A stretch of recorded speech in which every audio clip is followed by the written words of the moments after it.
Bakan Raşid Meredov, ABD Büyükelçisi ile C5+1 formatını görüştü. 18 Eylül 2024 tarihinde Türkmenistan Dışişleri Bakanı Raşid Meredov, Türkmenistan'daki Amerika Birleşik Devletleri Büyükelçisi Elizabeth Root ile bir araya geldi.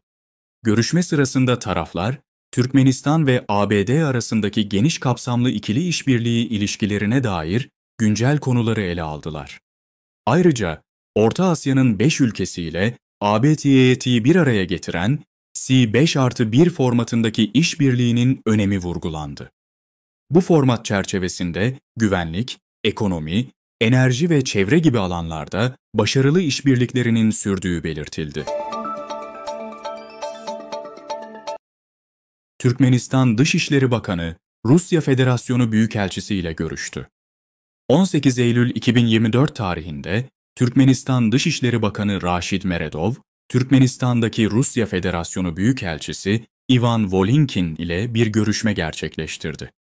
Görüşme sırasında taraflar, siyasi, diplomatik, ticari, ekonomik ve kültürel insani alanlarda ikili işbirliği konularını geniş kapsamlı bir şekilde ele aldılar. İki ülke arasındaki ortaklık perspektifleri hakkında görüş alışverişinde bulundular.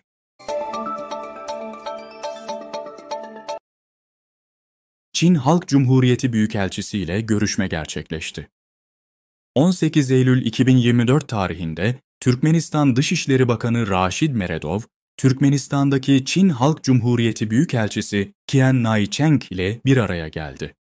Görüşmede siyasi, ticari, ekonomik ve kültürel insani alanlarda ikili ortaklığın kilit unsurları ele alındı. Taraflar, Orta Asya, Çin formatındaki işbirliğinin verimliliğini vurguladı.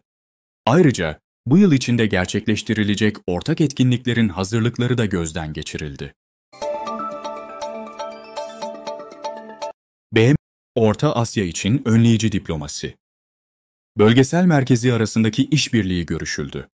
Türkmenistan Dışişleri Bakanı Raşid Meredov, Birleşmiş Milletler Genel Sekreterinin özel temsilcisi ve Birleşmiş Milletler Orta Asya için önleyici diplomasi Bölgesel Merkezi Başkanı Kaha İmnadze ile bir görüşme gerçekleştirdi. Görüşmede Türkmenistan'ın katılımıyla Birleşmiş Milletler Orta Asya için önleyici diplomasi, bölgesel merkezin proje ve programlarının hayata geçirilmesine yönelik güncel işbirliği konuları ele alındı. Taraflar ayrıca Birleşmiş Milletler ile Türkmenistan arasındaki çok yönlü ortaklığın Birleşmiş Milletler Genel Kurulu'nun 79. oturumunun açılışı bağlamında önemini vurguladı.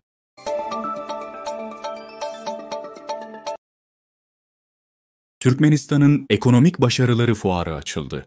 Devlet Başkanı'ndan kutlama mesajı. 19 Eylül 2024 tarihinde Türkmenistan'ın bağımsızlığının 33. yılı vesilesiyle düzenlenen Ülkemizin Ekonomik Başarıları Fuarı görkemli bir açılışla başladı. Bu önemli etkinlik, Türkmenistan'ın geniş çaplı ekonomik kalkınma projelerini ve geleceğe yönelik stratejik hedeflerini sergilemek amacıyla gerçekleştiriliyor.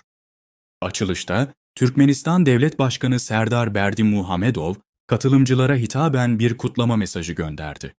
Mesajında, bağımsızlık sürecinde elde edilen büyük ekonomik başarıların bu fuar aracılığıyla gözler önüne serileceğini, Türkmenistan'ın her alanda sürdürülebilir büyüme sağlamaya devam edeceğini belirtti.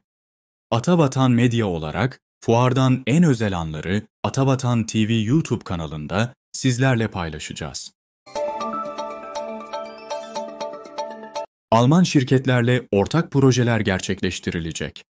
Orta Asya ülkelerinin liderlerinin Kazakistan'ın başkentinde Almanya Federal Cumhuriyeti Şansölyesi Olaf Scholz ile gerçekleştirdiği ikinci toplantıya katılan Türkmenistan Devlet Başkanı Serdar Berdimuhamedov, Alman iş dünyasının temsilcileriyle bir araya geldi.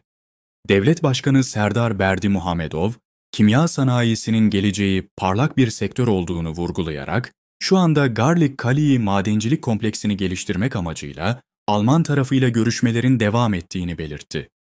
Bu bağlamda kompleksin tam kapasiteyle çalıştırılması ve geliştirilmesi için Erkosplan, Kayutek ve Schachtbau gibi Alman şirketlerinin yer aldığı bir konsorsiyum oluşturulması önerisi sunuldu.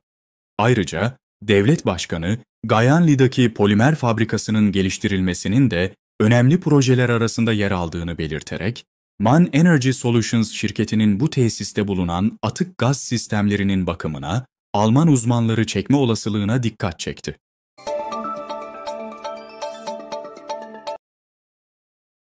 Uluslararası Atom Enerjisi Ajansı ve Nükleer Denemelerin Yasaklanması Anlaşması, örgütüyle görüşmeler.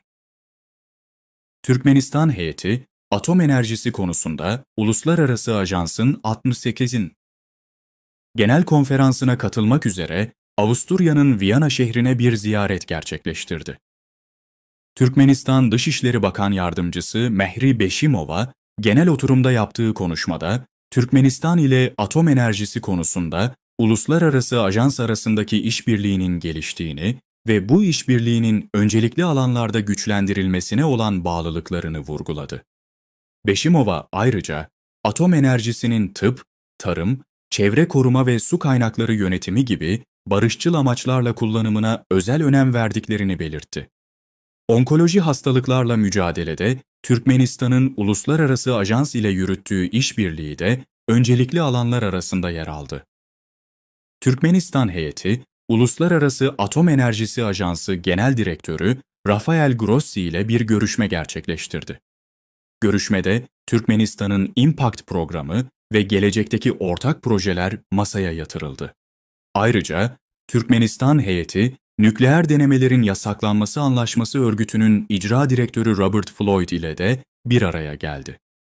Taraflar, Nükleer Denemelerin Yasaklanması Anlaşması Örgütü ile Türkmenistan arasındaki işbirliğini, gençler arasında farkındalık artırma ve teknik destek sağlama konularında güçlendirme yollarını görüştüler.